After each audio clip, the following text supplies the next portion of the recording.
Bienvenidos a la Midwest Flyways podcast. I am your host, Joey Basayo, and this is actually very familiar to our guest today because his wife is of Latin descent. Yeah, Panamanian.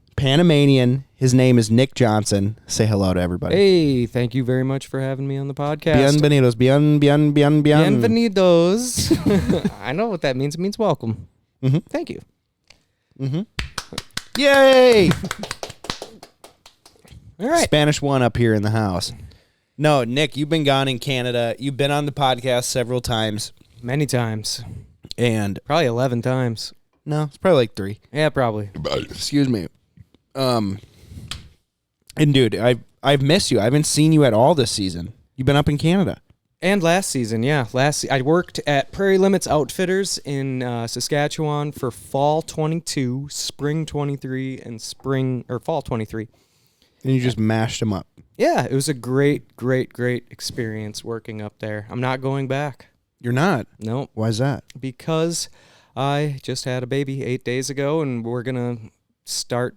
Well, I have also been guiding in Wisconsin. I live in New Richmond, Wisconsin, guide around there, and we're going to do that full time from now on. I've been doing pigeons in the summer and then doing, obviously, September, October in Saskatchewan, and then coming back doing November, December in Wisconsin. And from now on, I'll be doing September, October. Well, I guess July, August, September, October, November, December in Wisconsin. Damn. Yeah. So you just want to be closer to home to your family? Absolutely. Yeah. Yeah. Well, I'm sure Raquel did not like you being gone for, 2 months? It's tough. Yeah. It's tough. For me, it goes extremely fast. Like, right. When you're up there in Canada working, you're never not doing a task. Like, you work, basically you work from the time you wake up until the time you go to bed. And even when you go to bed, like, you plug your phone in, you set your alarm, and you go, all right, I have to sleep now. Like, even sleeping is a task. Like, all right, I have 5 hours to sleep. Let's get started. Right. Like, sleeping is a task. You have to prioritize it. Yes, you can't scroll. You look at social media, nothing. Like, my task right now is to sleep. And so for me, like, the time, it's just like getting into a time machine. Like 2 months in the fall, 1 month and 5 weeks in the spring, whatever. It just, boom, it goes by. But for the family back home, they don't have that similar experience. Right. Yeah. It's tough. Guiding is I couldn't imagine doing that now that I have a kid. 0% chance. I don't know why I think that's why so many waterfowl guides are divorced. It's true. I've been divorced too. I'm not trying to do that again. True. Yeah. It's definitely important to prioritize the family. Right. Well, you have to, man. Especially if you love them, like you should. And if you're going out of country like that, it's like, whew, you're right. And it wasn't just that in 2022, 2023. Like, it was so fall, September, October 22. I was gone in Saskatchewan, and then I went to Oklahoma, and I was there for a week, and then I was in Kansas for like 5 more weeks after that, and then I was basically home for like 5-week stints. After Canada, before Oklahoma, then after Kansas for like 4 or 5 more weeks, and then back to Saskatchewan for 5 more weeks, and then coming back home, and then I had like 4 or 5 weeks to chill before we started guiding pigeon hunts. You know what's funny is, obviously we've been friends for a long time. It's like 7-8 years now. Mm-hmm. Might even be longer than that. I wonder how you reached out 2016. to me. Oh, I reached out to you on Facebook. I wonder if we have that message. 2016 is when I had my long hair. That's the year that I cut it, and I cut it shortly after our snow goose trip together in North Dakota. Mm-hmm. We shot all those Rossies, and they had the purple chests. Mm-hmm. So I think we met earlier that year, so probably like late 2015. Mm-hmm. So about 8 years. Yeah. But what's funny is, obviously we've been friends for a long time, and people will ask me all the time, like, you're buddies with Nick J, right? I'm like, yeah. They're like, does he really shoot pigeons all the time? I'm like, yeah, dude. I love pigeons. Yes, he does. Yeah. He got me into it. He got me stoked about it. Oh, yeah. I feel like you were pretty hardcore on pigeons when we met. But, like, it's so wild, dude. You and Joe, it was like both of you together, because the first time I ever met Joe was after you and I were guiding for him at the acre or at Migrator Valley. Migrator Valley. Yeah. And we shot all the snows and blues. Yes. And that was my first time ever being told just grass your blinds with grass. Sure. And I'm like, you do this all year long? You're like, yeah, dude. Fuck stubbling corn and beans and right. I'm like, no shit. Right. And then shortly, I think it was probably before that, I was like, I've got a pigeon spot. And then you're like, oh, we got to put out spinners. We got to put out a couple full bodies, some silhouettes. I'm just like, you decoy these things? You're like, yeah, it's the funnest thing ever. I'm like, no way, dude. But I'd always busted them out of silos and whatever, you know. I actually don't have any pigeon decoys anymore. Yeah, you had the Soar No More. I had Soar No Mores. And or what are the ones with a K? Wing Kings? Yeah, Wing Kings. I never had any Wing Kings, but like nowadays... I swear to God you did. Maybe that was Rustad. It was probably Rustad. Nowadays I just run frozen dead pigeons. Just keep them in your freezer and throw them on the ground. Yeah, like I'll keep a 10-pack of... You think that does better than full bodies and silhouettes? Dude, you know what? I actually think... All right, so here's two things that I know decoy pigeons. Dead pigeons and spinners. Yeah, duck spinners. Yes. And so do I know for a fact that plastic decoys decoy pigeons? I do not. Now, that's debatable, and I might be wrong. But the only way to test that theory is like to get yourself permission on like a 40-acre wheat field and go out there and just run like 3 dozen or 4 dozen plastic full-body Wing Kings, Soar No Mores, whatever, or your silhouettes with no spinners and see if the birds really sucker into them. Like are they going to land with your plastic decoys with no spinners and with no feathers? So I call it the dead spread, like a dead spread. Like I actually think about a trip that we took in North Dakota. I feel like it was at the feedlot. No, it wasn't the feedlot. It was before the feedlot. Like we had found a spot. The one where you shot the band. No. The green and white one? Yeah, I remember that, but it was before the feedlot. We had hunted a different spot, and we had killed like 2 or 3 coming out of the barn. And then we set up like chairs, right? Like on the edge of the field, and we put those 2 or 3 dead ones like out in front of us with no I don't know. Did we have spinners? I don't think we did. No, we didn't because we were hunting But I remember a couple of times like we got surprised that birds were just like, boom. Right. Like right in the like the 2 or 3 dead ones we killed. And it seems like to me like that pigeons will just bomb into feathers and spinners. So and that hunt in particular with you is one where I was like, holy light bulb. A light bulb moment. Exactly right. Where I was like, dude, we got like literally like we're sitting in lawn chairs with like 3 dead pigeons out here, and like we were just yucking it up. We were literally in lawn chairs. Yeah, just chit-chatting, yucking it up, and all of a sudden like, oh, whoa, pop, pop, and they're just like backflapping over our 2 or 3 dead pigeons. Mm-hmm. So, yeah, I sold all of my full-body pigeon decoys, and I just run dead spreads and spinners. And we could go into pigeon hunting a little bit. I mean, I like 1, 2, or 0 spinners is my thing. I've done the whole flock of flicker. I've done the. You showed me the Lucky Duck ones where it's just like it's like this tall, and it's got the little wings. They're coming called Lucky off of Duck flashers. Those things are legit. They are. It's actually all I use for field hunting, even mallards. No shit. No, I remember that. Yeah, we were goose hunting we were duck hunting that grass field out in western Minnesota, and you had them in your blind, and we actually stick them through the head hole. Yeah, we actually killed a couple. Because back in those days, they didn't have remotes. Right. Now they do. Yep. And one thing about like when you're doing combination hunts for ducks and geese is I like to run my spinners really low. Yep. And I did this all the time in Canada. In Canada, we didn't have flashers. We had, regular Lucky Duck HDIs or whatever they are. And dude, when I shut those things off, I just wish they were invisible. You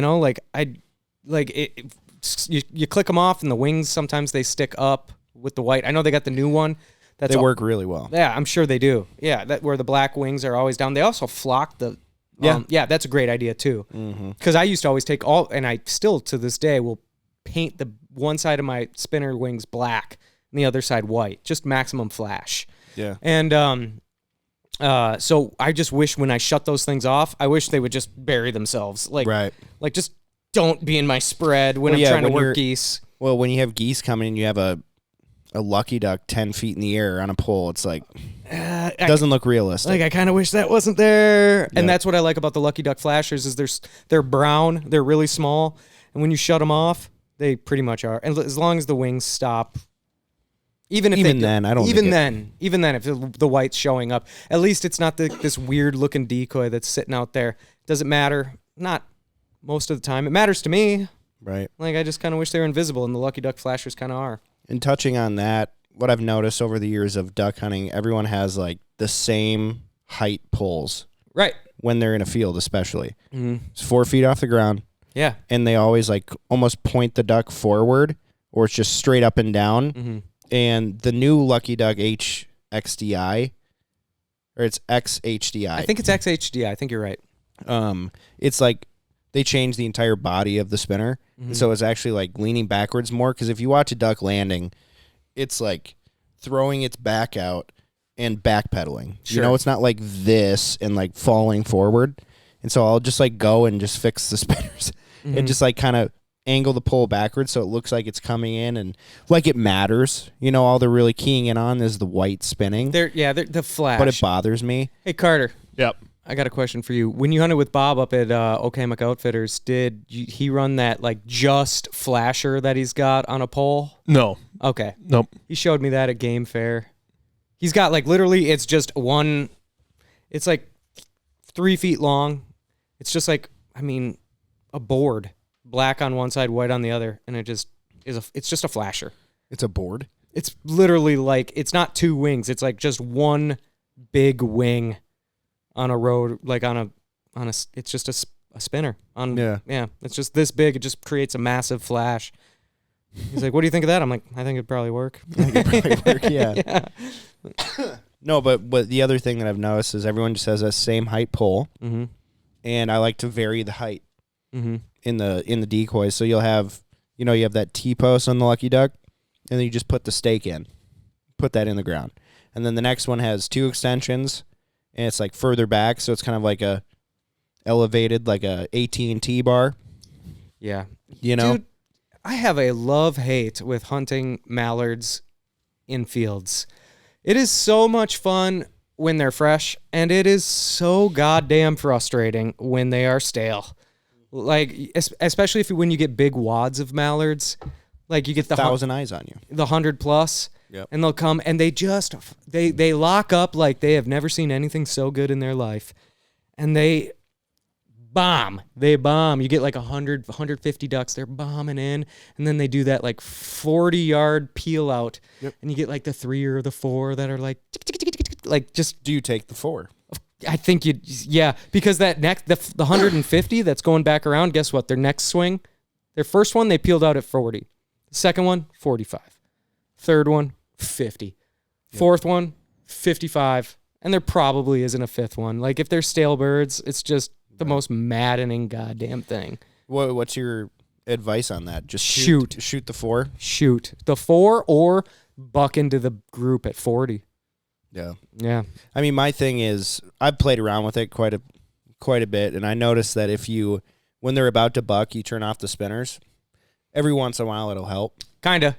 Yeah. But it's a horse apiece. It's 50-50. It's you'll be sitting there, birds, dude. I'll be sitting there like, especially up in Canada and stuff, like just clicking the spinners on, clicking the spinners off, starting to do a lot of calling, doing a little calling, maybe hitting my goose call while doing the spinners on and off, and it's just like, God damn it, dude. If there's anything about guiding that just makes my stomach turn is like when you miss a shot call or not knowing right, like when you get a lot of birds working and you're like, when do I call the shot? Because it's all dependent on you. Yeah. It is. It is. Are you going to be greedy, or are you going to make sure that people have a couple birds hit the ground? Right. You know what doesn't make my stomach turn? Drinking Outlaw High Light beer. Mile High Light beer. Dude, I love this stuff. They're actually a sponsor of the podcast. It's good. And it's like, you can drink Coors, Busch, whatever, and like, they just don't taste good anymore after drinking this, honestly. It's pretty wild. Really? Yeah. Like, dude, seriously. So I live in Wisconsin. Everybody comes out there and has to have the spotted cow, and like everybody in Wisconsin like despises it. Like, Do they really? they're like, it's just trash beer. We drink Busch Light out here. That's amazing. I think they just got outlawed out by you too. Did they? I'm pretty sure. It's good. God. But yeah, guys, if you should check to see if it's in your state. They're all over the place, other than Minnesota, pretty much. Oh, they're not in Minnesota? Mm-mm. Oh, that's weird. Minnesota has a really rigorous alcohol sale. Like you have to put in for like a year before you can sell. Okay. Type of a deal, and That's then weird. there's still, it's like the Moha. You have to keep going and going and going, and then they'll stop talking about mille lacs fishing, and then they might hear your story about how they should extend the duck season. Okay. Let's talk about that. Because here we go. Here we go. The Minnesota duck season has just ended. And as per annual, it's like Christmas. It comes around every single year. People start bitching about how the season has ended too early, which I do not agree with. I do not agree with that at all. 95%. All right, here's the thing. 95%. People are like, the ducks haven't even arrived yet. No. Right. 95% of them have arrived and are gone. What you're seeing are 5% of the remaining ducks concentrated on the remaining 5% of open water. Mm-mm. Yes. Mm-mm. Yes. You're seeing what? 2,000 mallards here, 3,000 mallards there. Dude, our water's 90% locked up by the time the duck season closes. Like, sure, there's a few thousand mallards here and there that are hitting some cornfields, but if the DNR is to maximize opportunity for all people in the state, what do most people do? Most people put their duck boats out on a public lake and go hunt ducks. That's not an option for most people in the state anymore once our lakes are 90% frozen up. Nick, you know how much more money the state could make if they opened up a special season for the rivers? I would agree that a river zone would be a good idea, but there's some special considerations that I'm not 100% knowledgeable or well read about. Like when you start splitting states into zones, you have to have, there's a bunch of federal regulations that come into play, like with that. Like if you have this many zones, you must have, it must. Well, we just got brought from a 3-zone to a 2-zone. What? Yeah. We're now a north and a south zone. No shit. Yeah. I did. Was that 2023? Carter? I'll look that up. I'll look it up. Because we don't have the north duck season closing and then the south season is longer. We have, or we don't have north, central, south. We have north and south. Well, the central and the south zone did have the same duck seasons for several years. So, and that is a requirement that is like if you split a zone, it has to offer something that the other zones don't. And if you look around at other states like North Dakota, South Dakota, Iowa, Wisconsin, let's just say all the states that surround Minnesota, they all have river zones. Mm-hmm. All of them have river zones, and we don't. We have north, south, central, and south, which I do believe that the DNR has timed their opening day and their closing days good for that structure. So have a river zone. But if we were to have a river zone, I would be in favor of that because there are river mallards that feed in nearby river cornfields that would provide an additional opportunity for waterfowl hunting that gets sometimes, like, let's call it 50-50, just to make it easy, like 50-50 that some years would be great and some years like, meh. You know, like, especially during... If we lock up early November. Yes, if we lock up early, which we have had years. Like It's been a while. It's been a while, but I'm thinking like 2013 or something like that. I was just going to say 13. Like, I think it was November 11th that we were done. Like, done. Done. But when I say done, I'm not referring to river zone potential with... No, there were 6 inches overnight on water. It was like, first night was super cold. It's like, I don't know if I should launch my boat off of the ice on the launch. Right. You know? And then you're thinking about it, and it's like, there were so many ducks on that lake, I'm going to chance it tomorrow. Right. And then you go out there tomorrow, there's 6 inches. Right. But I do think the vast majority of ducks, which there were millions, have passed through the state. the vast majority of our huntable areas, our waterfowl production areas, our wildlife management areas are frozen, which aren't providing any benefit to any hunters in that area. It's just I would be in favor of river zones. So there are still 3 zones, north, central, and south, but central and south have these exact same dates. So there still is 3 zones. There's Minnesota's kind of interesting too. We've got Steve Kortz as the Minnesota waterfowl specialist guy. Yeah. Have you ever talked to him? No. He'd be a good guy to have here and talk on the podcast. He's not stupid. And but maybe a criticism that we could levy is Steve Kortz has been in the job, I think, since 94. I might be wrong. So 31 years. Long time. But the dude before him, 29 years. The dude before him also had that job for like 35 or 40 years. Now, so he's too comfortable. So like in freaking 70 years, we've had like 2 guys. Well, maybe not too comfortable, but maybe there's not enough fresh ideas being cycled through, like trying new things. I mean, what if you were the waterfowl specialist for Minnesota for 30 years? Like 30 years. Oh, yeah. Oh, well. Yeah, like it would be kind of skewed towards. What does he even do? That's my question. Advocate for law changes? Yeah, I mean, is he like a lobbyist of sorts? There's a whole structure with like the Flyway systems and how laws get made from the federal level to the Flyway level to the state level. Yeah. It's kind of interesting. And that's one thing I think I've picked up on, especially through podcasts and stuff, like when people have like the biologists and the actual lawmakers on, like, they're not stupid. Maybe they're not perfect, but they're not stupid. Like they're just doing what the data suggests they do, and the surveys, which you should definitely fill out surveys. I do. Yeah, I do too. Yeah. The surveys of their constituents really is what they are, how they want their season structured. So I've only seen a question being asked to me one time, and I can't remember for what state. I'm pretty sure it was Nebraska. Nebraska sent me a survey asking how my hunting was, if there's anything that I could change about my experience that was there. Okay. Like in regards to the laws, what would it be? I'm like, Minnesota, you are just lacking. Well, Minnesota does surveys too. I think they did one last year. I've never gotten one. They're usually not forced upon people, or like you know what other surveys I've gotten in the mail is North Dakota. Yep. North Dakota has sent me surveys, and I fill them out and I mail them back.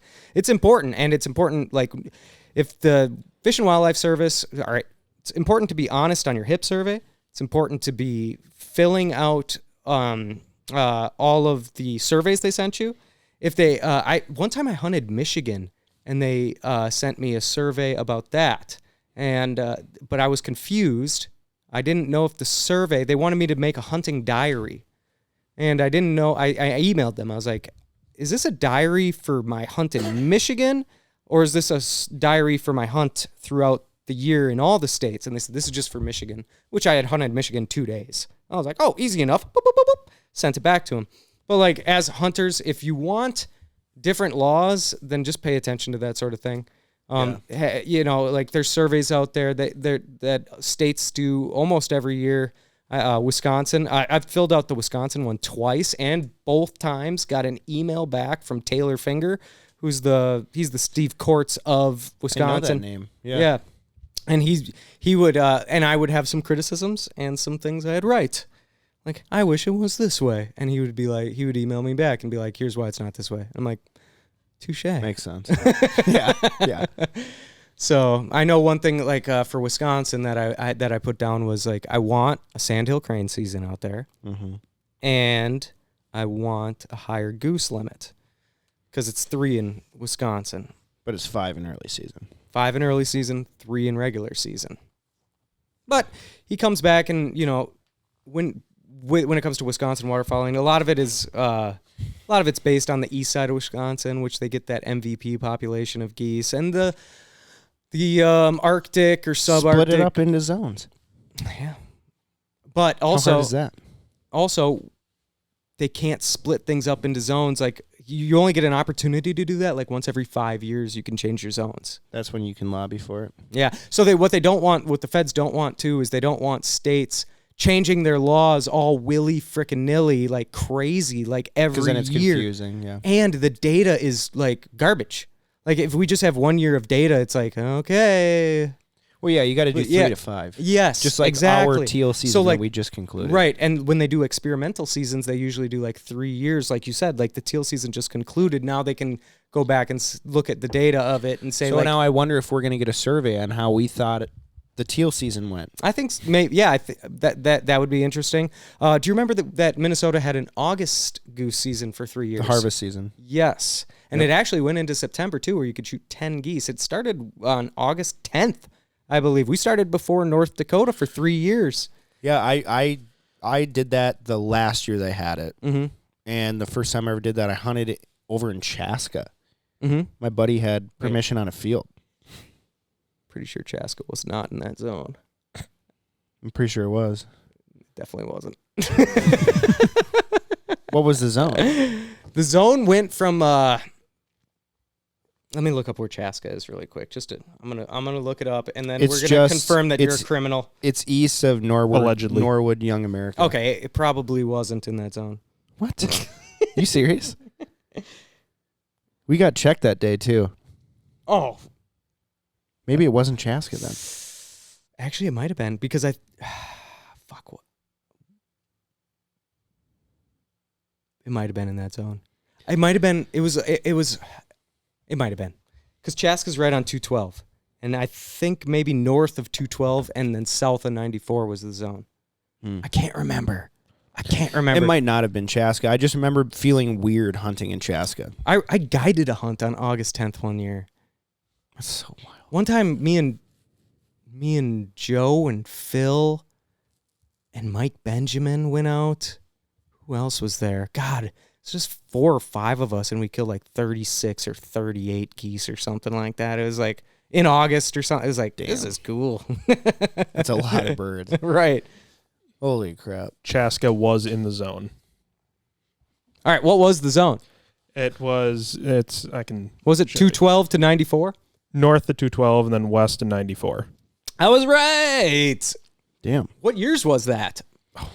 He was probably 2010 to 2013. No, it was probably 2015 to 2018. No. 2014 to 2017. No, it was well before Midwest. Dude, Jeff Houston went out there, 2-man shoot. I think he was with Nick. His name was Nick something. That just, let's go out. Feels like a migrator day. It might have been in September too, because that 10-bird limit went into September. Ended up being one of the most epic migrator days ever. They shot their 20 birds in like freaking 20 minutes. It started in 2013. So 13, 14, 15. You said it was like... I said the number 2013. Did he? Rewind. Yep. Sure did. I guess 2010 to 2013. 2013, huh? 10 years ago they started that. Interesting. Yeah. I just remember feeling so weird because the day before I was working in Chaska, and then I saw a bunch of geese flying over, and then I got the phone call like, hey, you want to go? I'm like, where is it? He's like, Chaska. I'm like, where in Chaska? And he told me where it was, and I'm like, I'm 4 minutes from there right now. Like working on a townhome. Just saw those birds. Working on a townhome, and I drove over there, and I'm like, yeah, there's a lot of geese here. I can't believe that was 10 years ago already. That's cool. Well, when was the last time you were in Chaska? That place has boomed. Oh, really? There is nowhere to hunt in Chaska anymore. No. I mean, I'm sure there's random put-offs on the river. Sure. But other than that, that's the Minnesota, right? Minnesota River? I think so. That sounds right. That place is such a cool area, but it's just there's too many people that go down there and hunt there. That's true. It can't be good anymore. There's too much pressure. Right. Yes, the Minnesota River Valley is right there, the biggest refuge in Minnesota by far. But for sure, Nick. You're probably right. Tens of thousands of acres dedicated towards that. Have you ever been to their headquarters there? I'd like to go. The DNR? Yeah. No, the Fish and Wildlife Service. No. I want to go check that out. Yeah. I want to go check that out. Is it like a place to go, or is it just people's offices? I don't know. Hey, guys. My name's Nick. I'm just a bird nerd. I'm just here. Check out the refuge system. I'm like the type of guy that's like on vacation with my wife, and I'm like, hey, there's a national wildlife refuge system nearby here. We should go and do their scenic bird drive. Did that in Hawaii. It was cool. Okay, when were you in Hawaii? Last October. Okay, did you see a Nene goose? I did. Okay. I did see a nene. I would not. Is it nene or nene? I think it's Nene. I think I said it wrong. Hey, Shanae. Shanae, yeah. If I go to Hawaii, I plan to sometime. I've never been. Every single one of them's tarsaled. Oh, of course. But I will not go to my hotel before I see a fucking Nene goose. Like, I would need to see a Nene goose. You have to look for them. I heard they're on the golf course right by the airport. Yeah. You think you can just walk out on the golf course? No. Yeah. So I go to Panama. I've been to Panama 3 times, as we said in the beginning of the podcast. My wife's Panamanian. And my goal always when I go there is to find ducks. And so I've been there 3 times, and I have found tens of thousands of black-bellied whistling ducks and a smidgen of fulvous whistling ducks. But this last time we were there last, was it 2023? I think it was 2023 in January, and I'm on eBird, and I'm looking for any North American duck species. And I find a eBird report where they're reported like 600 blue-winged teal in this golf course. That was only like 20 kilometers away from where we were at this Airbnb. So naturally. We drove over there with the whole family. Did you really? Yes. Guys. It was on the way back. It was on the way back to the house, like back to my to Raquel's parents' house. And I'm like, we're stopping at this golf course. Like, we absolutely need to. Can you imagine just meeting Nick for the first time? Oh, you married our daughter while she was working in America, and we're gonna go look at some birds. Yeah. Well, there was the report was 600 blue-winged teal at this golf course, and there was a photo attached. And I looked, and it was more like 6,000, like an entire like 2-acre pond black with blue-winged teal. And I was like, oh my God, I need to see this. And we go over there, and it's like this like 20-foot high fence, like covered in vines, like covering the entire golf course. So I'm like, there's no way we're getting. It's like one of these like really private, exclusive, like all-inclusive golf/beach resorts. Club. Yeah, on the coastline of Country club. Yeah, a country club on the coast of Panama. And so I was like, all right, well, we got to find a way to get into this motherfucker. I'm not. There's barbed wire, so we're not scaling the fences. Well, and down there, I've been to Nicaragua twice, and every like wall, there's broken glass on it, like broken bottles, so that people can't climb over it. It's so wild, dude. There's just concertina wire, barbed wire, and broken glass on every wall. Right. Yeah. So like that's their security. That was the situation. And so I went and had my really pretty wife go and talk to the security guards, and they're like, I can just see this like interaction, like jibber jibber jibber jibber jabber jibber jabber jibber, and I'm like, it's not going well. And who knows, maybe my wife was like not like going to bat for me so much. She's like, can we go look at ducks? And the guy's like, nah. And she's like, you sure? And he's like, yeah. And then she comes back like, he's not gonna let us. I was like, God damn it. So I've only seen tens of thousands of black-bellied whistling ducks, fulvous whistling ducks, and Muscovies. You cannot hunt in Panama. If you could. Is it a gun deal? I don't know. Like they just don't want the citizens to have guns? I don't know. I've got pictures of myself like standing, like posing next to no hunting signs there as well. Like, I think it is a gun issue, but there's just no hunting in Panama. If you could go, well, hold on 1 second. Guys, I want to talk to you about one of the podcast sponsors, and it is First Light. Nick, I know that you use whatever is the best for gear. Mm-hmm. And so I don't know if you've ever worn their rugged wool. Have you ever tried First Light's? I've used a lot of their merino wool. So the rugged wool is like a very heavy, double layered wool. Mm-hmm. And it is sick. It dumps heat, but at the same time keeps you very warm. It is incredible. It doesn't pill. It is so nice. That's like the one thing that I truly geek out over on the First Light line. It's so comfortable. I was at the meat eater calling contest. The calling contest in Montana. I went to the to their it was headquarters. a Sitka calling contest. But it was you went to meat eater. Yeah. On Friday night, meat eater had like a welcome party and everything like that. I got to see some of their 2024 line. Looks really nice. Something I've always said too is like, we've been testing it out this year. It is me nice. too. Yeah, actually, they've been sending me stuff to use, and I've been using it. And they just wanted me to tell them what I thought of it. Mm-hmm. So, I've been using a lot of the merino wool base layers, and now I've got some outerwear. Not much though. I've got like a hooded sweatshirt out of merino, and I have a vest that's like a windbreaker vest. Yep. God damn it! I wish I could remember the name of the pieces. Straight line. I don't know. I probably have it right here, but Right. Yeah. One thing I've always said about Sitka gear, like Sitka gear came out swinging like in 2015 or 16. earlier, Yeah. dude. Yeah. When it really hit my radar was like we always used to use Columbia gear. Columbia gear was the shit. And old Columbia gear still is the shit. Still is the shit. Even new Columbia gear still is great. Mm-hmm. And then Sitka came out, and I'm like, okay, well, Sitka's got really good things going on, but people are going to catch up. And I've sat here for the last like 7 years being like, when are people going to catch up? And now it seems like First Light is in that, it's in that realm, it's in that competition layer. Mm-hmm. Like, so I thank God, because we need more competition for this gear that we all use. Dude, I honestly like it so much better. The zippers, and they're just so innovative. So like everything that you didn't like about Sitka or all the other brands from way back in the day, they've revamped everything. I like it's really nice. I like my First Light. I like my Sitka. I've been using it in combination. Mm-hmm. Yeah, it's great. Well, that's why I was like, Nick will have so much to say about this.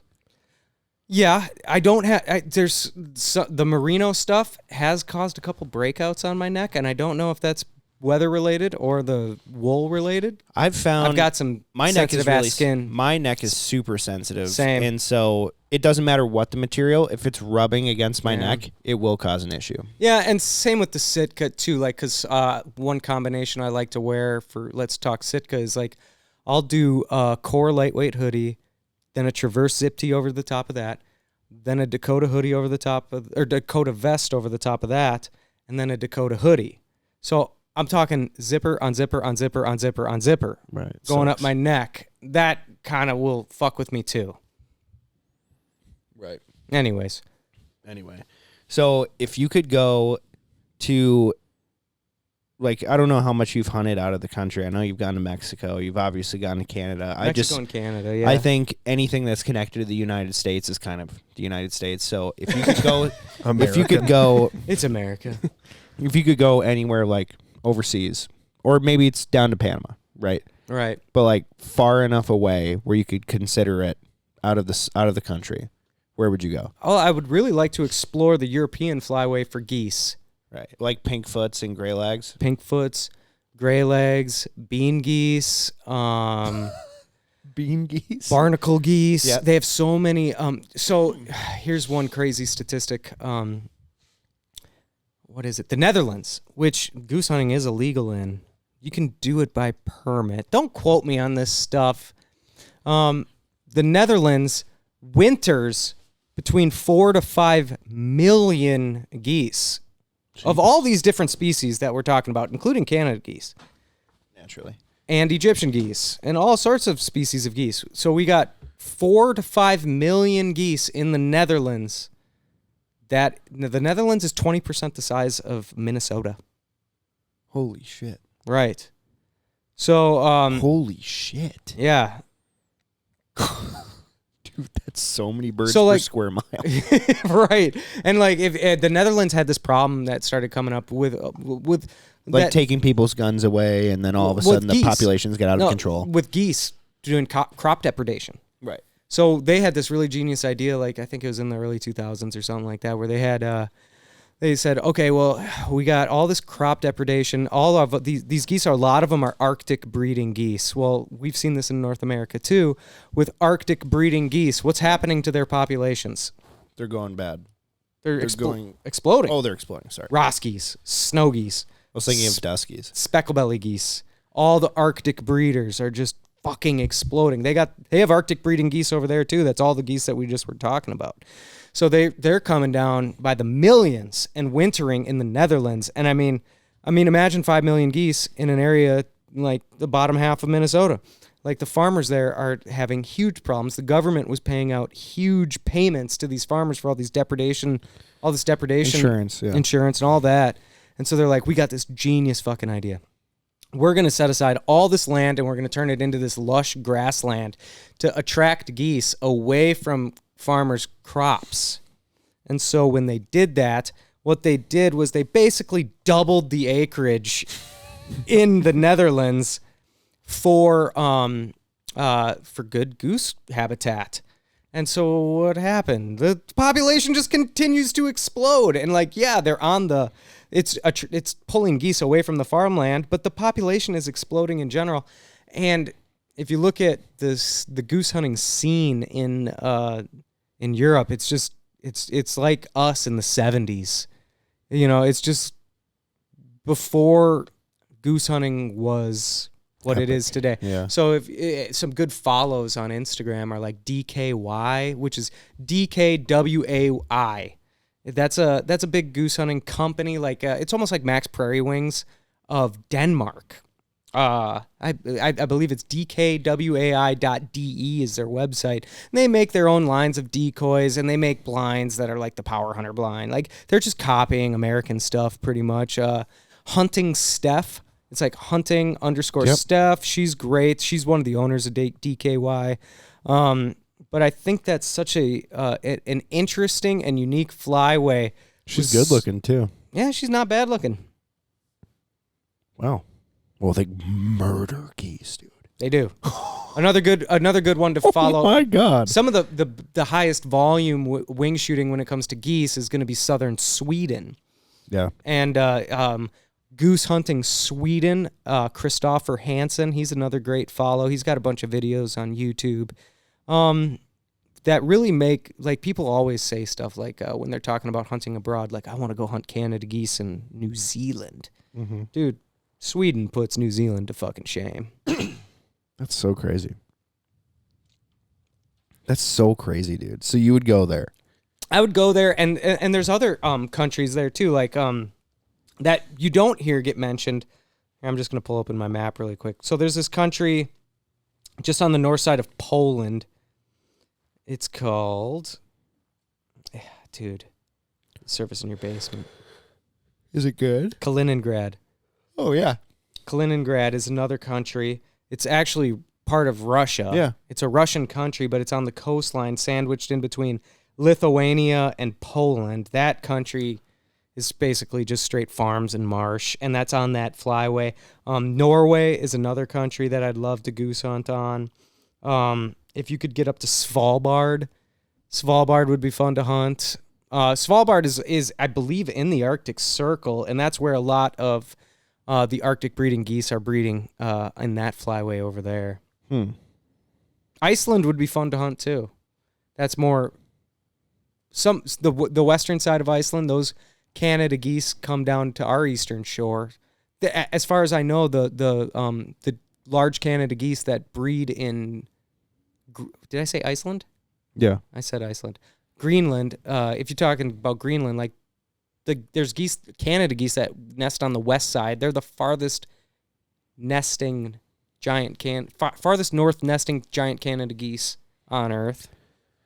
Yeah, I've always wanted to go to Iceland to shoot puffins. Shoot puffins? Yeah. That'd be fun. And they ban the shit out of them there too.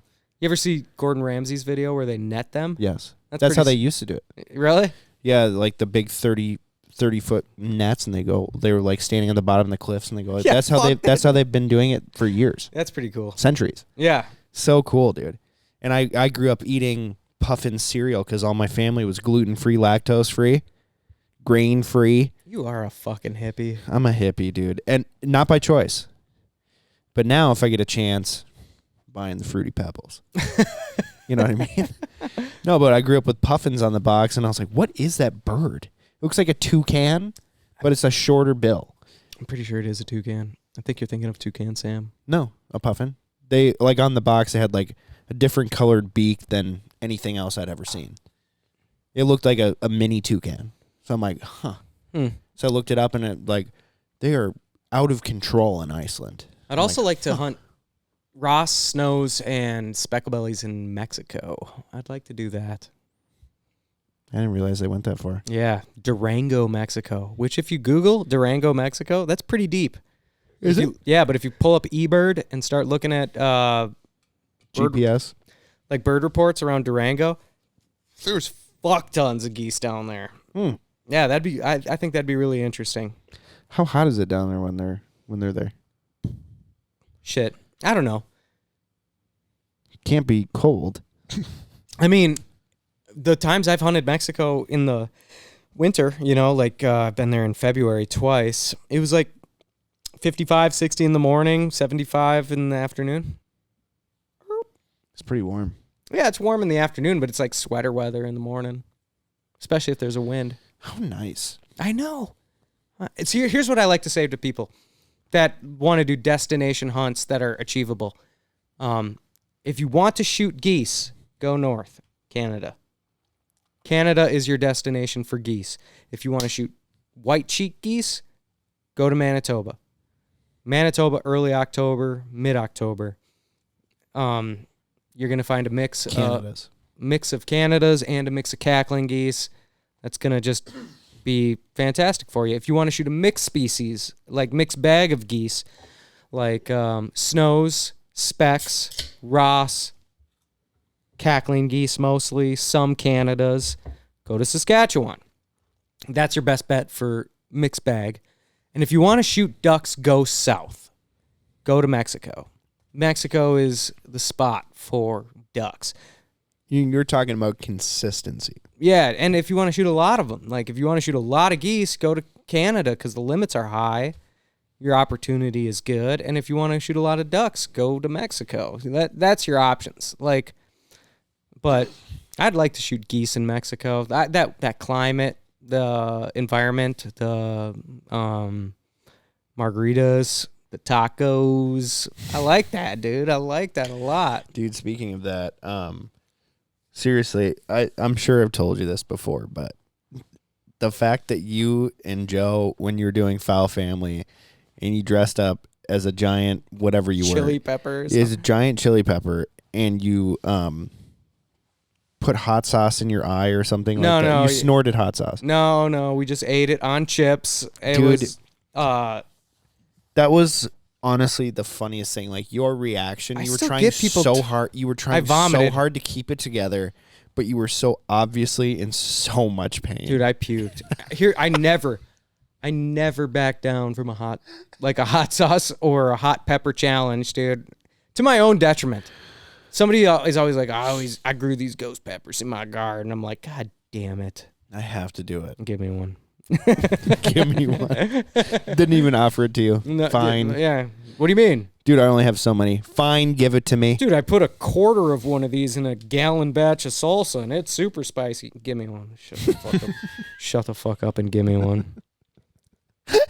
I'm about to ruin the next 2 days of my life. I just can't help myself. I put 2 drops of it on a piece of pizza, and this guy I was working with was just like, "Oh, you won't do it, you pussy." And I'm like, "No, I'll do it. I like spicy. It's fine."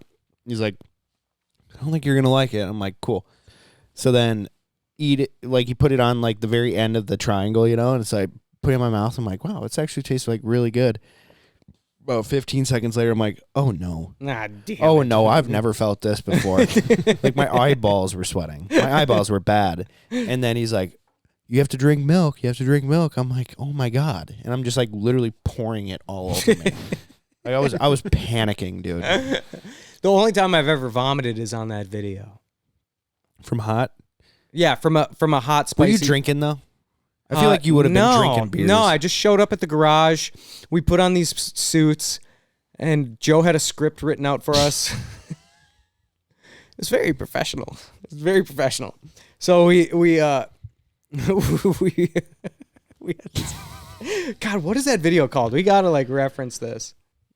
I want to play the audio of you after you eat it. And you're just like panicking silently. It's so good, dude. Dude, and vomiting it was way worse than eating it because it went through all my sinus cavities. Right. Foul Family. Oh my god. Oh, he changed the name to Grinder Heinz. He did, but if you just put in hot pepper, I don't know. Let's see. Oh, it pops right up. It's called Drinking the Hottest Ranked Hot Sauce in the World by Grinder Heinz. It only has 8,000 views. It's 6 years ago. Drinking the hottest ranked hot sauce in the world. It was called Flashbang. Yeah, and we got Andy Hansen behind us in a sombrero. I can't remember whose garage that was, but god damn it, that was fun. Happy Halloween. It was like a Halloween thing we did, yeah. Dude, you guys look so stupid. Joe Heinz. Me llamo Nick Johnson. And this is our homebred and bartender, Andrew Hansen. And on my last video, He's so I said serious, if my Fall Family Facebook Yeah, we had a page got script. 500 likes, I'd get pepper sprayed. And if it got to 1,000, I'd even get tasered. Hey, we're almost at 3,000 now, dude. So making you guys wait so long, me and Nick Johnson are going to take a shot of the Hey, we're hottest almost hot at sauce in the 3,000. world. It's called Flashbang. Flashback. It looks so intimidating, honestly. Yeah, it came in like a flashbang grenade Right? bottle. He bought it at like Mall of America or some shit. There used to be a hot sauce store in there. There might still be. I don't fucking know. Oh And yeah, it smells like sissy sauce. You're already All right, coughing. man. You're so Pour scared. it up, Andy.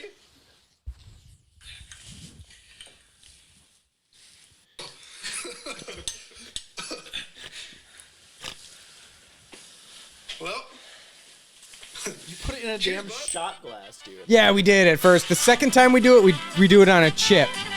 We put it in a shot glass and do a shot of it. Andy Hansen's behind there in his sunglasses and a sombrero.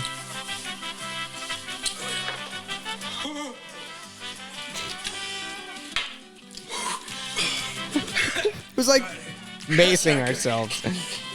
That's not a good feeling.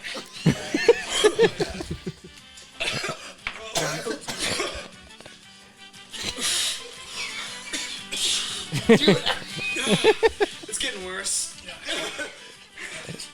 Every breath. I literally drove like an hour and a half to go do that.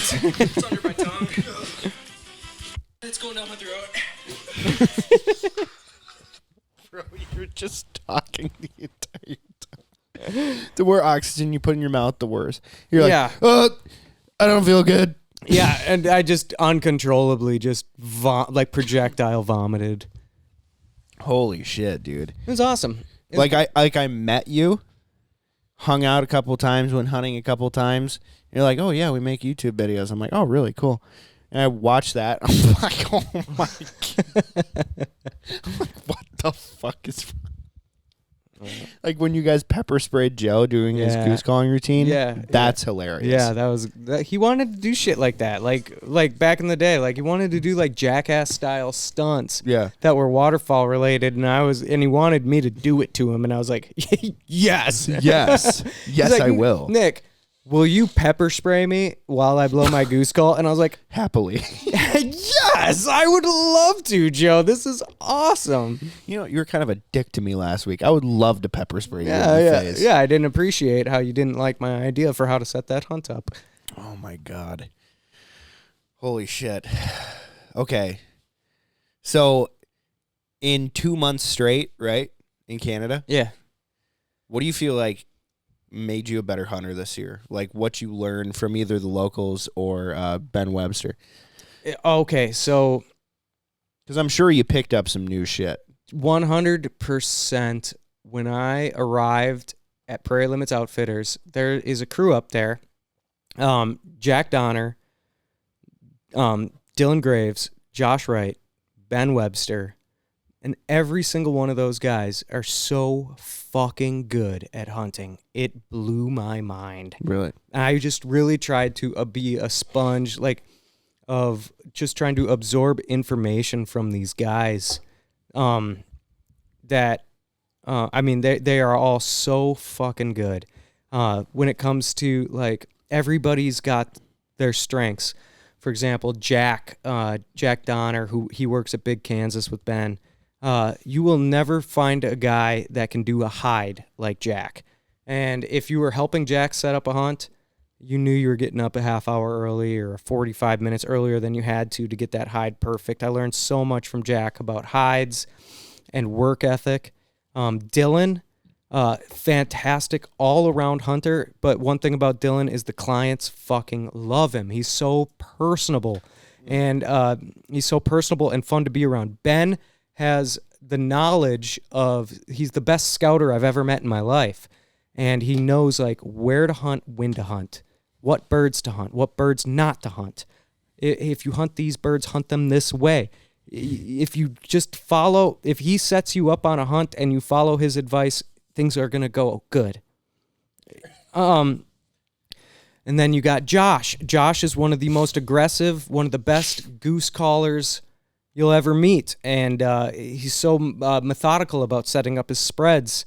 Like when I'm a good hunter, but when I showed up there, I just was like, I'm not the king dick in this camp. Mm-hmm. Like literally I can learn something from every single one of these dudes I work with. And I did. I tried as much as I could. And you failed, and I you failed.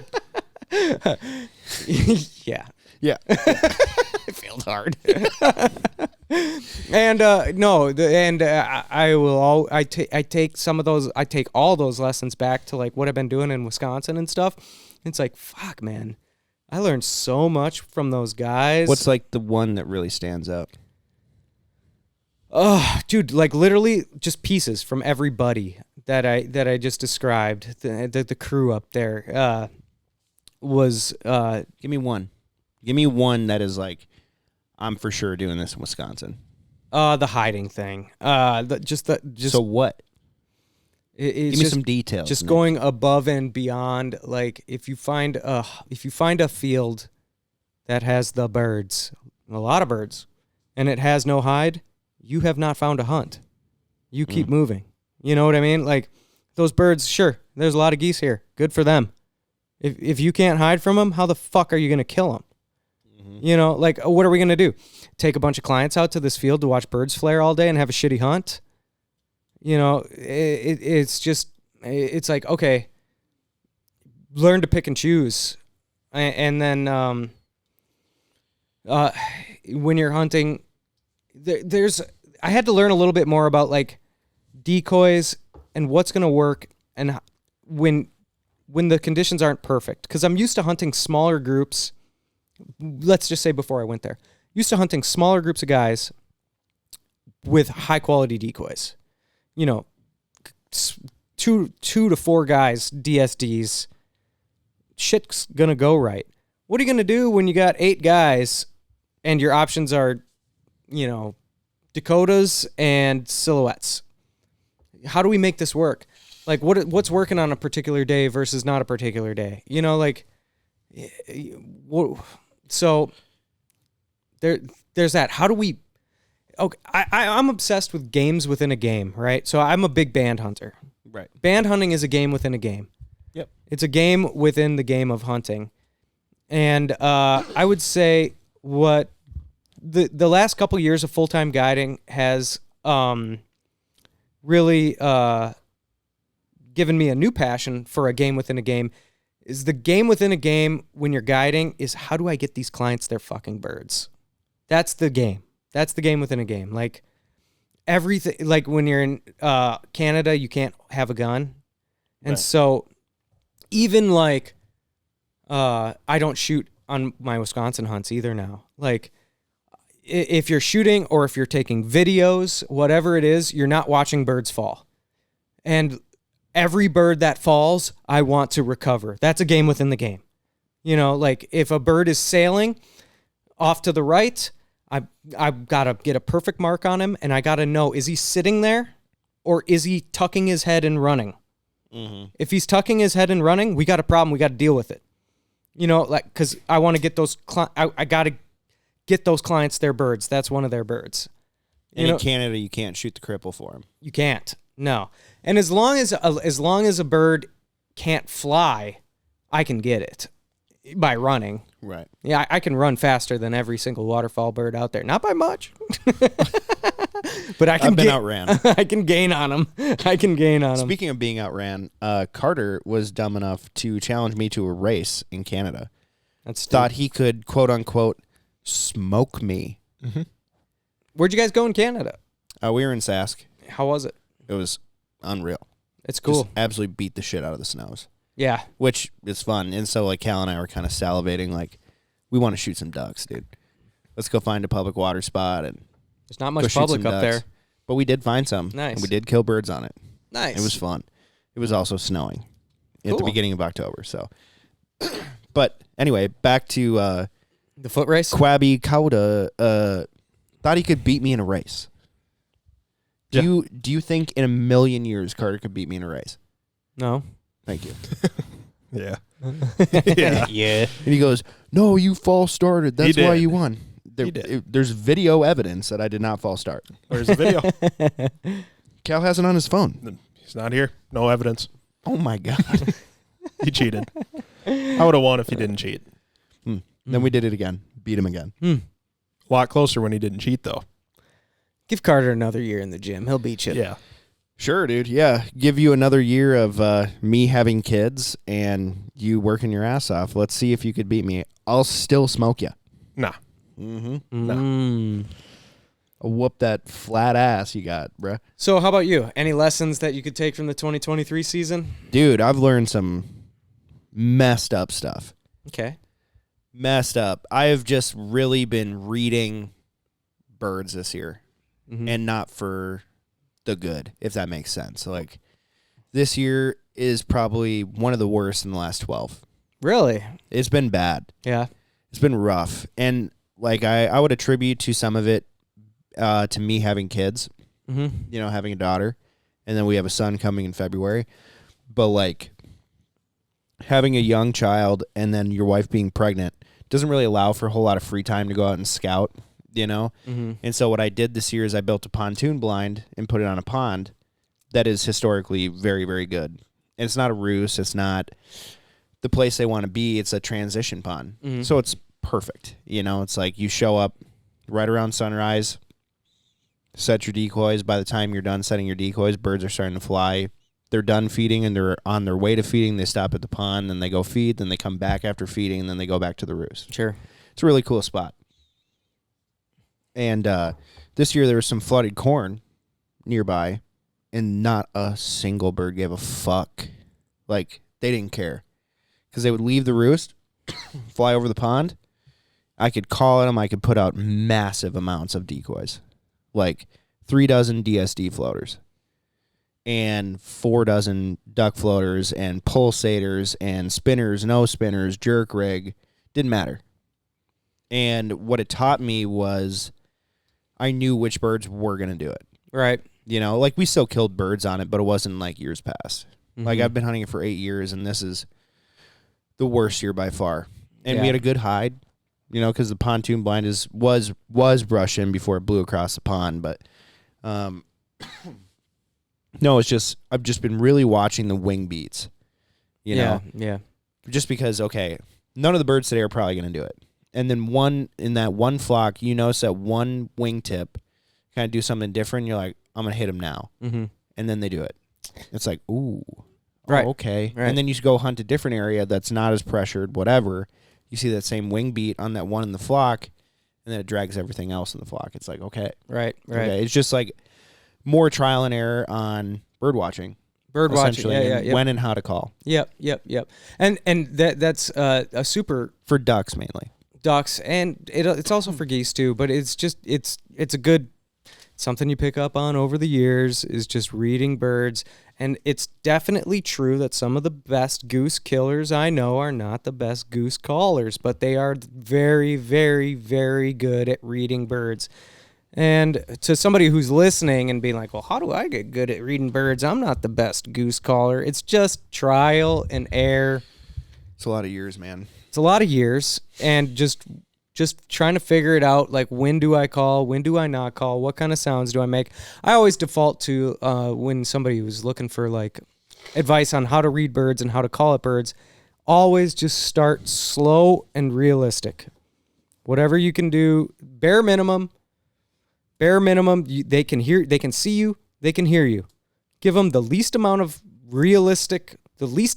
most realistic calling you can possibly do. So for me, for geese, cluck. Blook, blook, blook, Are blook, you doing the blook, you do blook. mainly the same tone? Yeah, Like you're I'm- being one bird. I'm a clucker. I'm a clucker at geese. I cluck a lot. Blook, blook, blook, blook, blook, blook, blook, blook. I mean, that's bare minimum that we're talking. Do they react to it? Dude, I had this 4-pack of geese that it was to finish our limit. We had 4 left. And these things kept spinning and spinning and spinning. I missed a shot call on them once. They were like 20 yards right over the top of us, and they kept spinning. And I'm giving them the bare minimum, most realistic.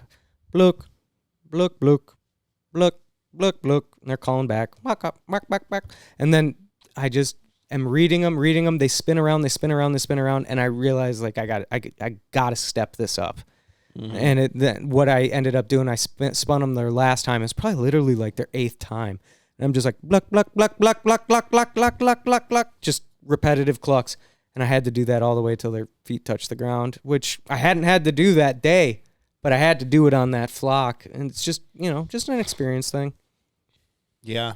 I noticed this year, there's this guy named Grady Stevens that my dad and I used to hunt with all the time. He's like one of the best goose callers in the world, for sure. And he won an Illinois mouth calling contest back in the day, and it's a big deal.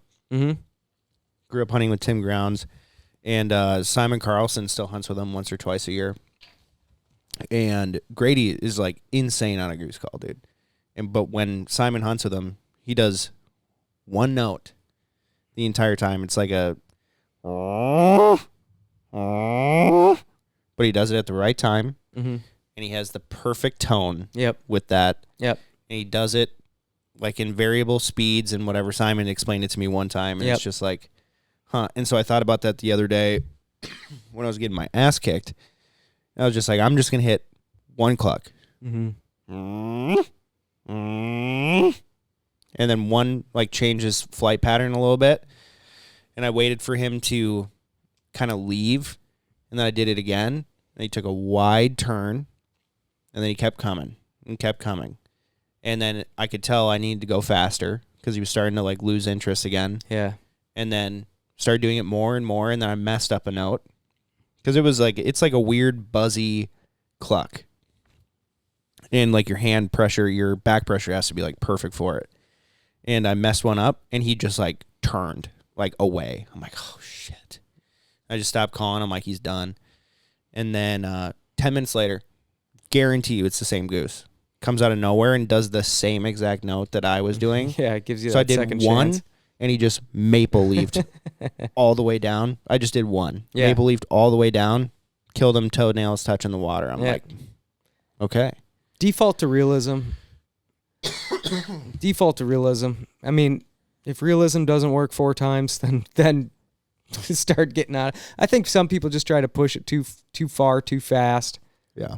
and getting out of that realism scale, like where they have like a really nice cluck or really nice spit or really nice moan. But when they throw it all together, it's like a little cringy. Yeah. Don't do the cringy sounds until nothing else has worked. Mm-hmm. You know what I mean? Yeah. And then, shit, what was it?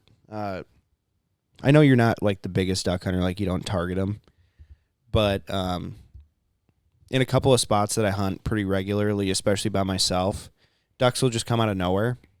Like you can't see them coming for whatever reason. They tend to come from behind you, and there's too much of a hide, so you can't see them. And I can't remember who I was talking to 5-6 years ago, and they're just like duck calling.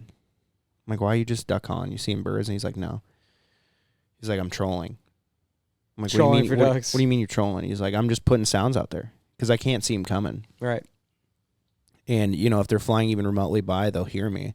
So it's like every couple of minutes, he'd just go, and then he'd stop. Yeah. I'm like, okay. And there was a couple of birds that just came out of nowhere, just dumped into our Yeah, spread. they might have heard you. And then last couple of years, I've been doing that, and it totally works. Yeah, especially ducks typically fly around silently. Yeah. Yeah. So Every once in a while, you hear a, or how many times you hunt and you hear like, oh, just the wings. yeah. Oh, God. It gets me horny. Every time I hear that, dude. which brings me into our next sponsor. I know you've been using SoundGears. Oh, dude. Dude, they were just incredible. And I was so scared that when I was using them, I wouldn't be able to hear the wings. You know, just because your ears are plugged in, whatever. But because they only cancel out noise when it's, like, harmful to your hearing. So, like, I think it's 14 decibels is when it harms your hearing. I can still hear the wings, and I can still hear that my calling sounds good, and I can still hear people talking in the blind. Those phantoms are just incredible. And I know you already have a pair, but for everybody who doesn't have a pair, we have a discount code. There's a phone number if you're watching on YouTube. Otherwise, you can use Flyways in all caps or MWF 125. Sure. Yeah, I have not hunted without SoundGear Phantoms in my ears for A couple years now, right? Yeah. It's definitely basically the most important thing I put in my bag. Dude, there's a couple of times this year where, you know, you're in the hunt, and like there was one time I pushed up against something and it poked further into my eardrum, and I was like, ow. And I took it out, and I took both of them out. And then, I was on duck opener with Wade, and he's from down south. And so when he calls for ducks, dude, he's calling for ducks. Like, Sure. He's not messing around.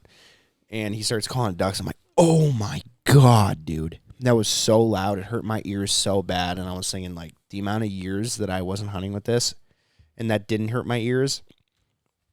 It's like, how harmful has this stuff been to my hearing? Oh, dude, guiding Over up the in years. Canada. I haven't shot a shell. Like, when my earplugs come out, I'm not shooting. Yeah. I'm just not sacrificing my hearing. Well, and you're, what, 37? I'm 36. 36? Like, maybe it's a combination of getting older, and then we've been doing it for so long without hearing pro. But you've always kind of worn ear pro. I've always been pretty good about hearing protection through my hunting career. But like, dude, if you hunt a lot or if you know people who hunt a lot, they wear hearing protection. Mm-hmm. Just because why would you put yourself through that pain for no reason? Like when you hunt a lot and you shoot a lot and you're around a lot of shooting, it's just a mandatory requirement that you have hearing protection. And the reason I tell people to buy SoundGear Phantoms is it connects to my phone. Mm-hmm. So I don't use SoundGear Phantoms when I hunt. I use SoundGear Phantoms every single day. I put them in when I do the dishes and I listen to a podcast. I put them in when I go to the gym and I'm running on the treadmill and I'm lifting weights, all that stuff. I'm wearing my SoundGear Phantoms every single day. So like that helped me justify the cost because they're not cheap. No. So it's like, okay, it's not that I'm spending this amount of money on a hunting thing that I wear when I go hunting. No, you're using it for your lifestyle as well. Yeah. I wear it when I mow the lawn. I wear them. That's a huge thing too, man. You know how loud these zero turns are? Yeah. And like how loud a push mower is. Right. Especially a push mower. Yeah. Those things are loud, dude. Dude, the SoundGear Phantoms have been great. One time I had one that died on me, and this was after about 1 year of use, so probably about 340 uses. Mm-hmm. And I put it in the mailbox at Tuesday at 3 p.m., and then I got it back the next Tuesday. A FedEx guy showed up at 3 p.m., so it was 1 week turnaround to get my...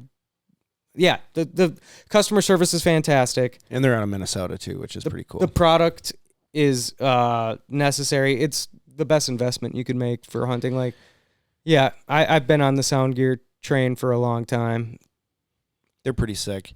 I had mine got damaged on a hunt. It was raining, and it was pouring actually. And I put them on this little shelf deal. When we were done hunting, we were picking up deeks. And it was getting rained on. And so you put them in your ears and they go, and I'm like, oh, fuck.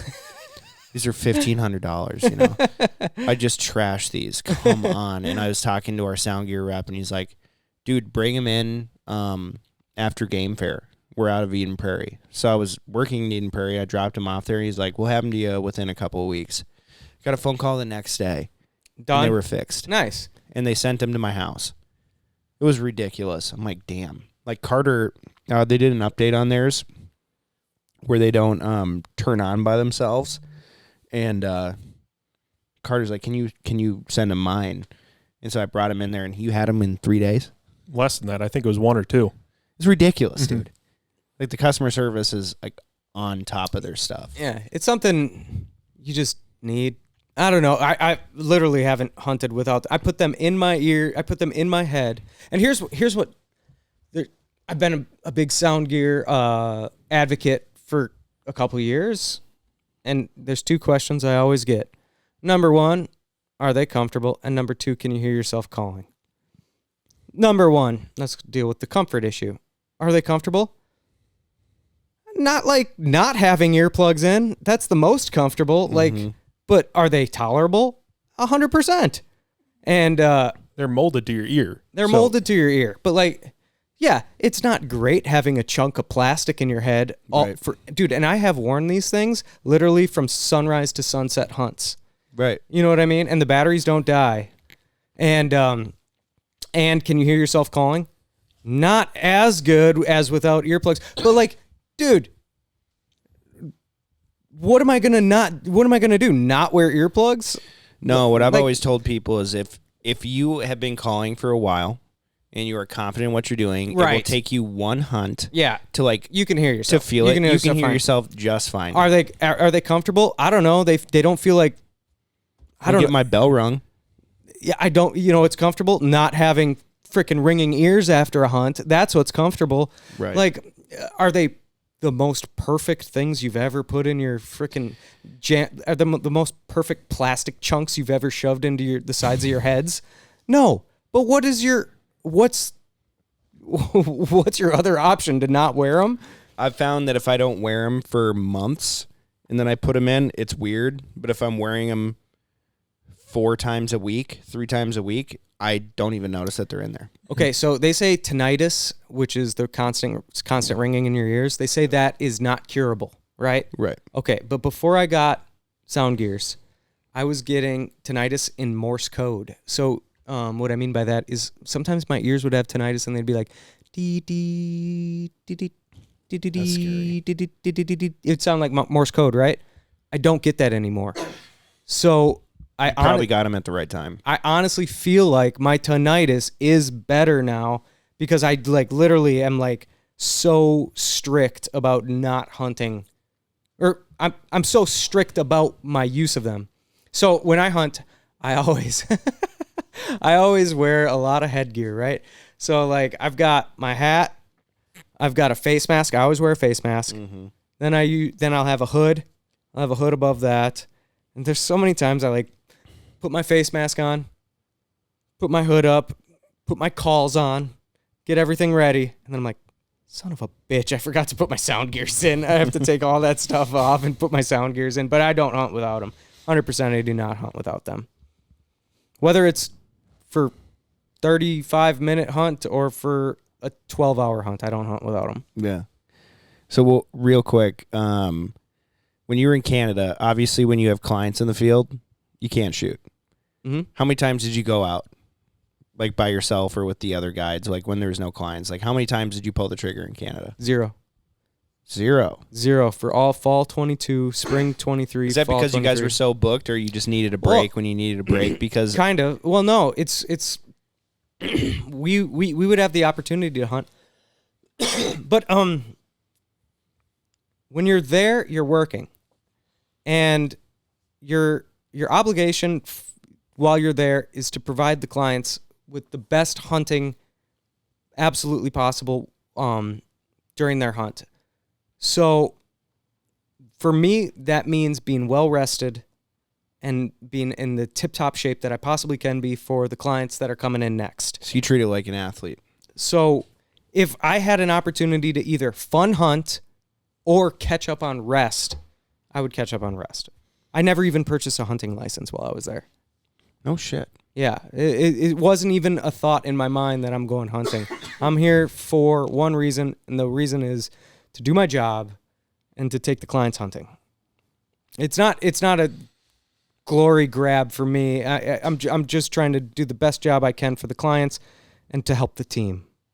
And if I go hunting, if I wake up early on a day where I could have possibly slept in, I'm for sure taking away a certain percentage of what I could be from the following day. You know what I mean? Yeah.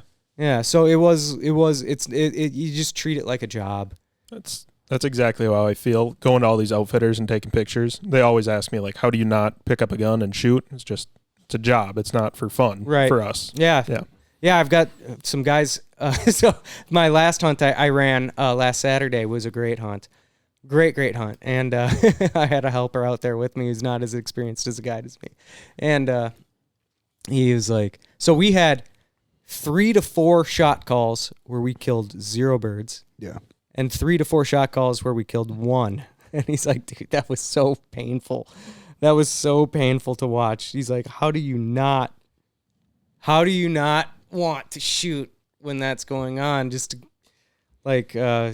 put some extra birds on the ground. Like, and it's just a game within a game. Like, my game that I'm playing when I'm with the clients is the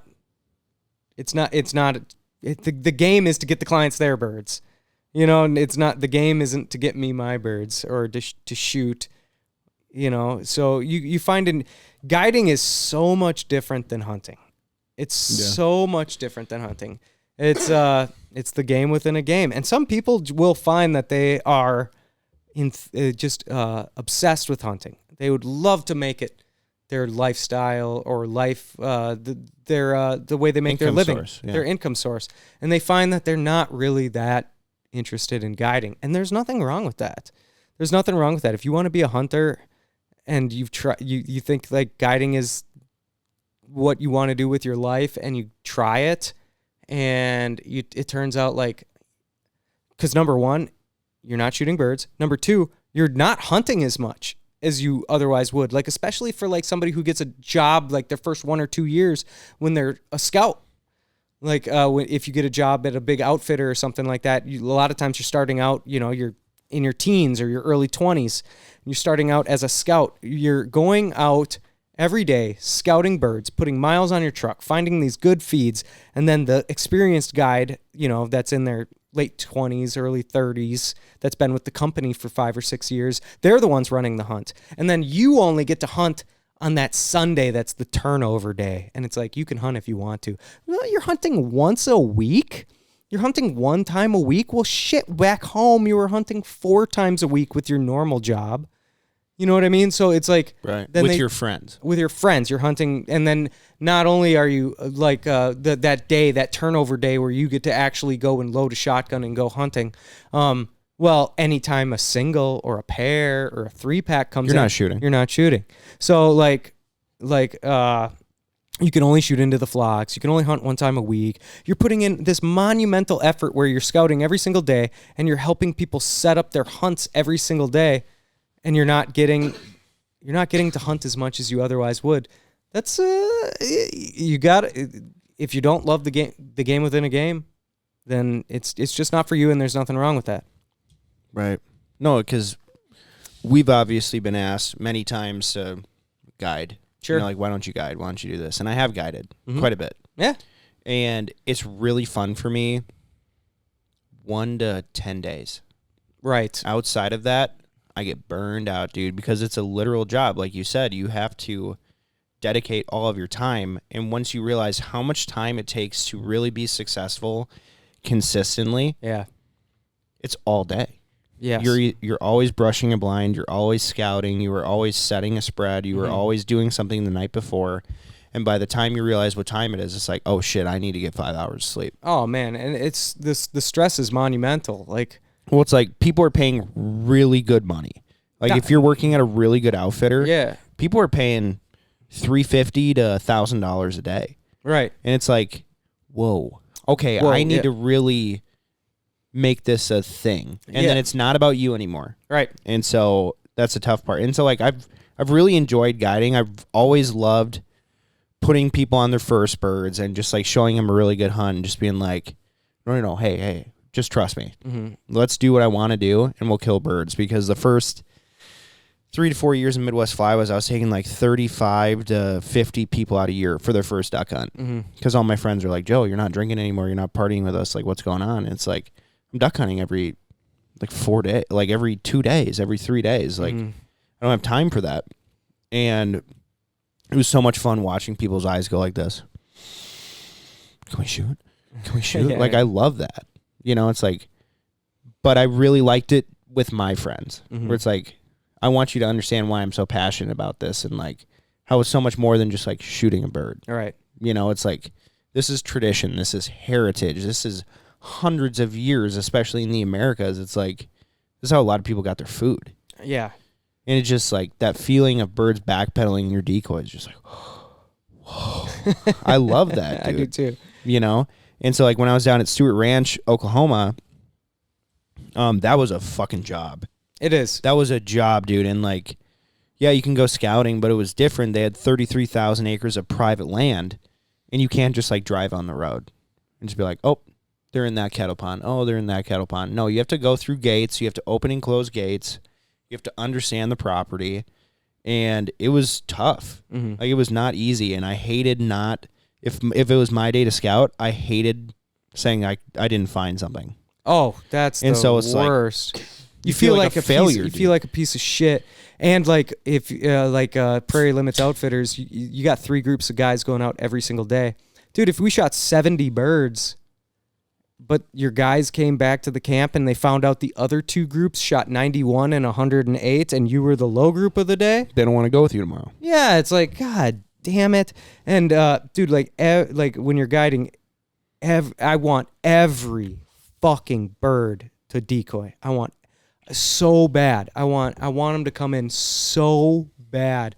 Dude, I did my first fun hunt with Jared Gray, and it was so nice out there at his farm when we were calling it some birds and they're coming down in the decoys, and I was like, I don't give a fuck if they decoy or not. I'm gonna hammer them. Yeah. No, it's it's so nice to be out here with friends, and if they come in, they come in. If they don't, then maybe there's another flock later today. But when you're guiding, it's just like, please God, please, like you're so tense, and the pressure is on so hard. The game within a game is so much pressure behind it, because not just the money. Like I've got guys coming from Missouri, I've got guys coming from Ohio, I've got guys coming from all over the place to hunt with me, and they're not just paying me a lot of money. They're taking vacation from their jobs. Right. They're convincing their buddies this is a good idea.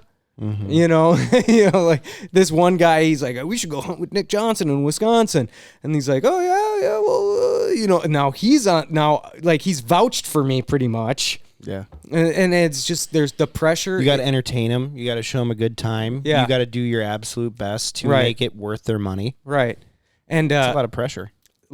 especially up in Canada too, where Everyone kills birds. dude, Everyone kills birds. And so if they went up to Canada and they didn't kill birds, well, we kill birds, but but you know what I'm saying. dude, the amount of like 30 to 50 bird hunts we have where the guys don't take a picture, it's crazy. It's just the expectations. And I get it, because if you were to book a hunt in Argentina, you have high expectations. If you go to Canada and hunt with Prairie Limits or whoever, you have high expectations. But I'll tell you this much too about hunting up there. The hunting is hard.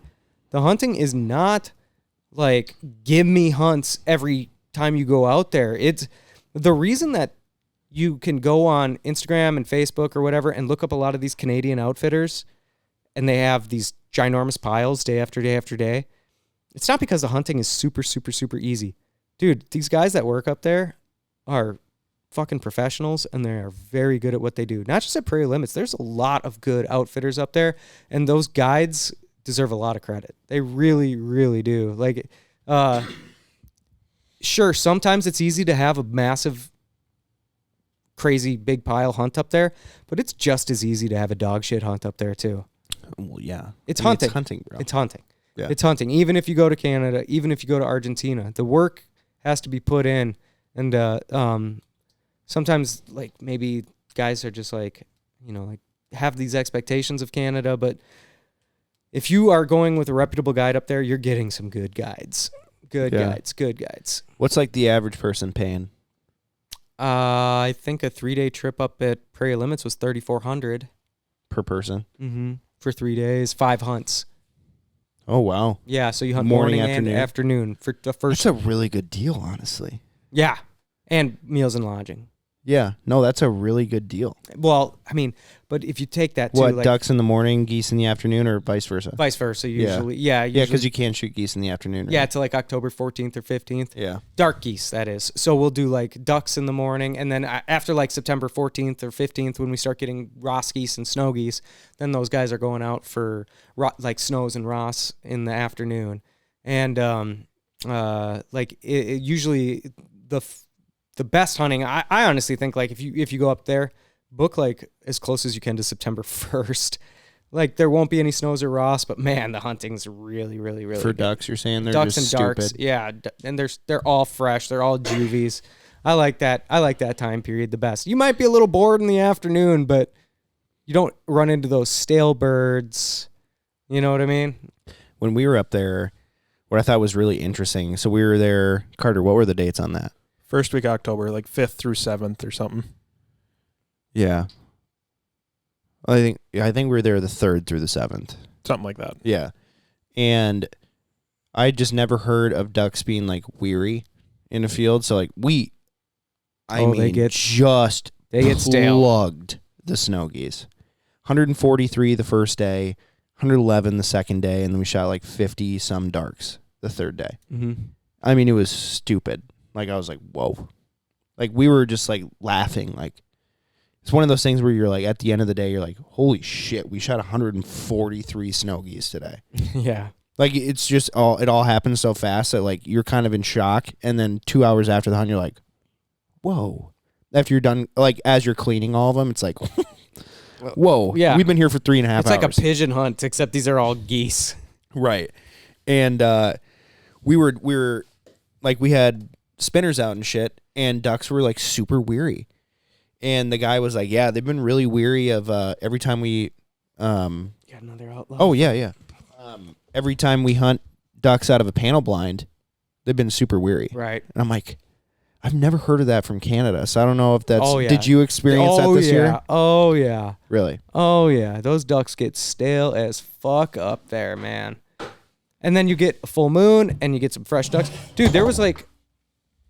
We absolutely fucking smashed ducks. Here, I had the last... Switch you out. That's going to be fizzy as all get out.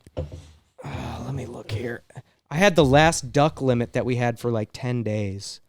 It was on September... this is the day right here. September 16, I had our last duck limit. So we were like limiting on ducks, every group, every day. And then September 16th, I took a group out in the afternoon... That was the last one. to the freezing peas, and I took them out, and then I don't think we shot another duck limit till September 26th. So we had 10 days of just stale, and then we got a fresh batch of ducks in, and then we were able to kill them again. Huh. That's crazy, man. Dude, everybody, the birds get stale. They all get hard to hunt. You deal with different weather situations every single day. Everybody gets either sick or grumpy. You know, it's such a grind. Just like your boyfriend, Grinder Hines. Guys, I want to talk about our last sponsor for tonight. It is RW Coolidge. Nick, I don't know if you've ever heard of RW Coolidge. They've been around since 1929, but he makes some of the best leather goods in the industry. I've heard of them.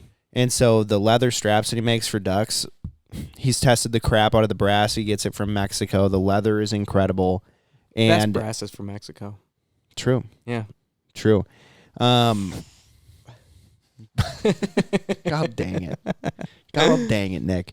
No, I hung 10 honkers on it for like 3-4 hours, and this was that migrator hunt that Joe and I did on the water tower. Mm-hmm.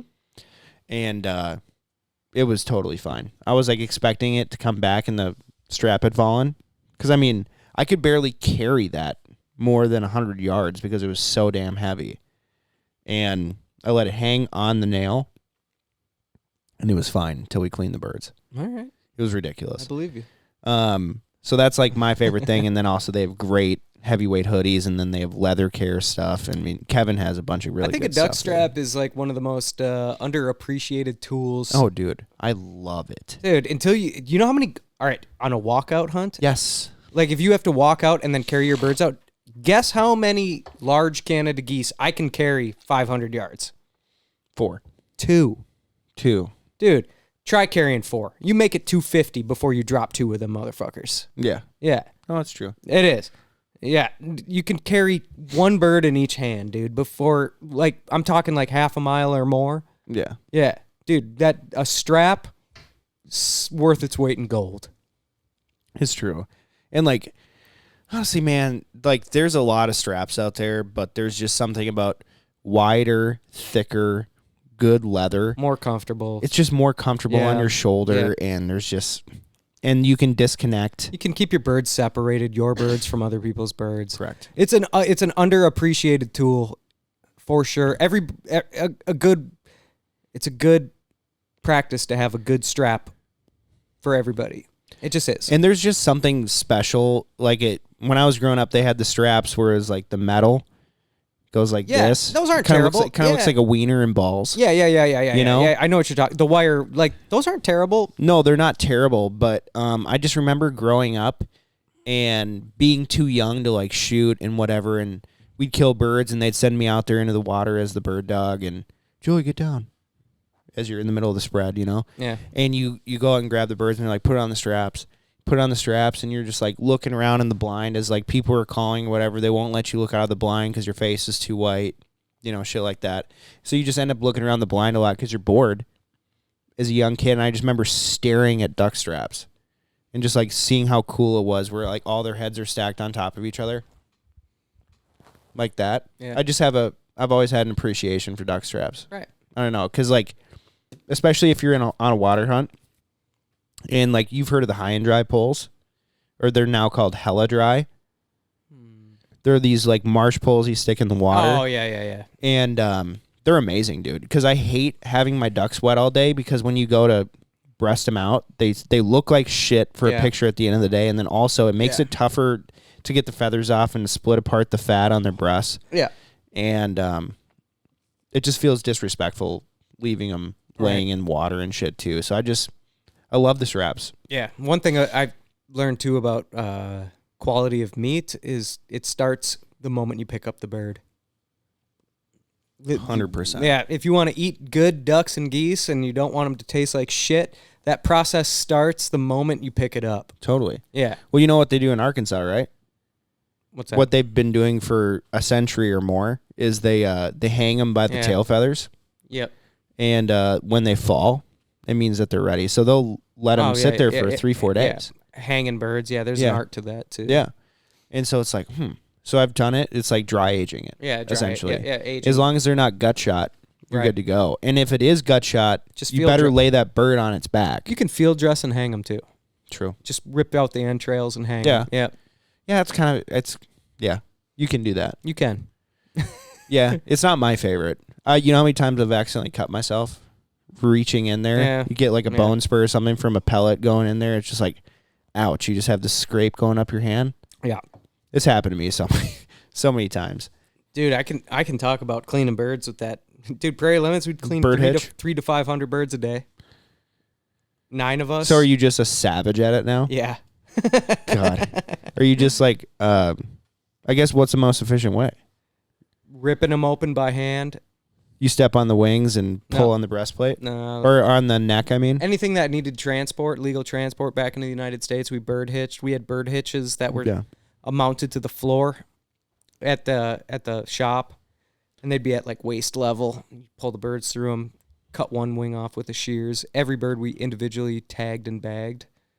And then when it comes to like breasting, you can rip open the breast meat with your hands and then pass it to a guy to fillet off the breast meat. Oh, like you rip off the whole plate? No, anything that needed a one wing attachment, which you don't need in Canada. As it's being transported? Right. Yeah. Anything that did need it, that was going back into the United States, we'd bird hitch. Anything that didn't need it, we would just breast. So you just rip? Yeah. Rip the fat off. So, like, when it comes to just breasting birds, you can get the entire skin off of the breast with just your hands. Yeah. You just pinch it up by like on the nape of its neck. Pretty Well, much. you can feel it on your neck. Yeah, right there. And then you could just grab it, pinch it, rip it up towards the head, and then work your fingers down. Oh, you start from the bottom and go up. I start from the top, go up to the neck, and then work my way down. Or you jazz fingers it. And then rip it open, yeah. I use my thumbs and then rip. Yeah. The only thing that I can't really do it with is early season geese. Yeah, those are a bitch. I hate cleaning early season geese. Yeah. And then A lot of feathers in the shop when we do late those. season geese. There's every once in a while where the fat is just like super glued. Yeah, it's like the skin is super glued to the muscle. Sometimes you got to use a knife on those. Yep. Once in a while. But I learned growing up deer hunting how to like separate the fat from the muscle. Right. And so when I'm cleaning birds and we've been using Williams knives for the last couple of years, sharp, dude. Like careful. And like you just pull it and you're done.